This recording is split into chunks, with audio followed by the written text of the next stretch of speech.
अगर हम नीति कथा साहित्य की बात करें तो पंचतंत्र और हितोपदेश की कहानियों को कौन नहीं जानता।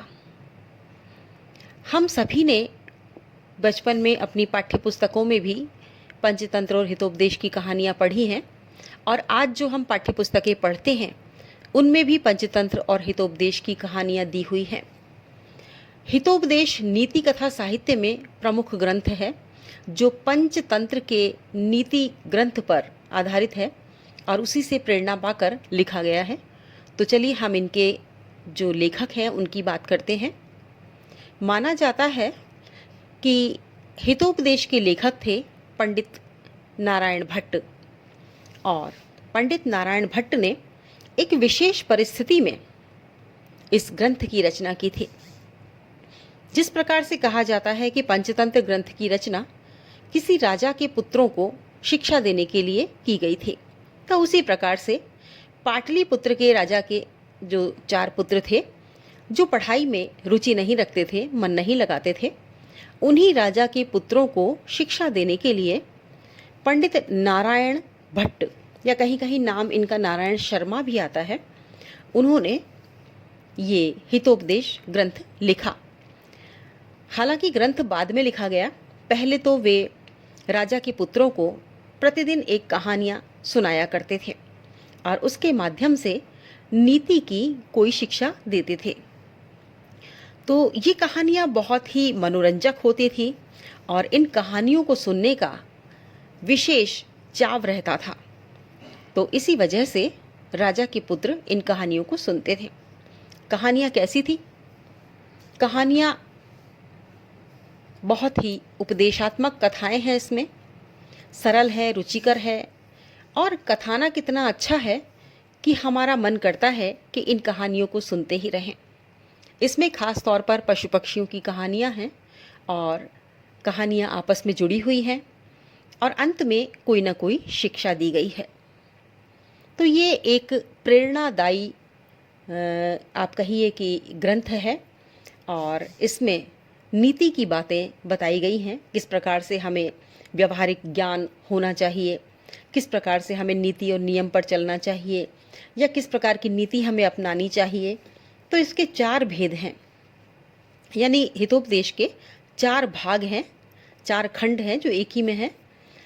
इसमें 4 है, देखिए, पहला है मित्र लाभ, दूसरा है सुहृद भेद, तीसरा है विग्रह और चौथा है संधि।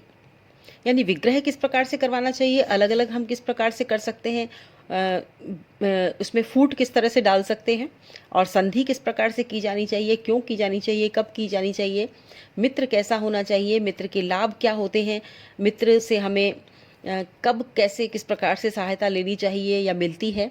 और हमें मित्र इसमें बताया भी है, मित्र के भेद भी बताए हैं कि मित्र कैसा होना चाहिए जिसे हम मित्र बनाएं और किस प्रकार के मित्र को हमें छोड़ देना चाहिए, किस प्रकार का मित्र हमारे लिए हानिकारक हो सकता है।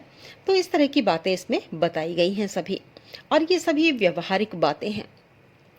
अगर हम चर्चा करें कि इस ग्रंथ में किन किन स्थानों की बात कही गई है, तो इसमें जो बात की गई है वो है पाटलिपुत्र की, उज्जैनी की, मालवा की, हस्तिनापुर की, कान्यकुब्ज की, वाराणसी की, मगध देश की, कलिंग देश की।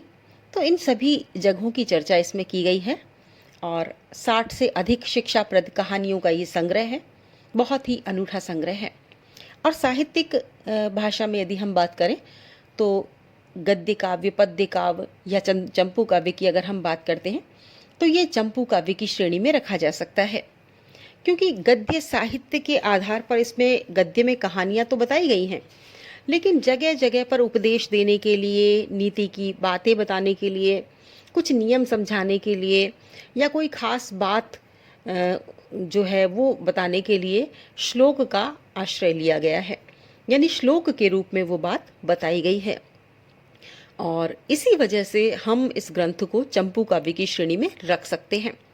अब इसके रचना काल की अगर बात आती है तो देखिए, रचना काल के संबंध में जितने भी पौराणिक ग्रंथ हैं उनमें कहीं ना कहीं मतभेद रहता ही है। विभिन्न जो इतिहासकार हैं या समीक्षक हैं वो अपने तरीके से ऐतिहासिक तथ्यों के आधार पर या जो उसमें शिक्षाप्रद कहानियाँ दे रखी हैं या उस कहानियों में कहीं कोई वर्णन आता है किसी देश का या देश के किसी राजा का या किसी समकालीन परिस्थिति का, तो उन सब के आधार पर वो रचनाकाल तय करते हैं। तो इस ग्रंथ का रचनाकाल तय किया गया है 3री शताब्दी से लेकर 14वीं शताब्दी तक। यानी माना जाता है कि ये ग्रंथ 3री शताब्दी से लेकर 14वीं शताब्दी के बीच में लिखा गया है। और इस ग्रंथ में इतनी अच्छी मनोरंजक कहानियाँ हैं कि इन्हें पाठ्यक्रम में भी सम्मिलित किया गया है। तो ये है हितोपदेश के रचनाकार पंडित नारायण भट्ट, जिन्होंने अपनी कालजयी कहानियों के माध्यम से अपनी यश काया को जीवित रखा।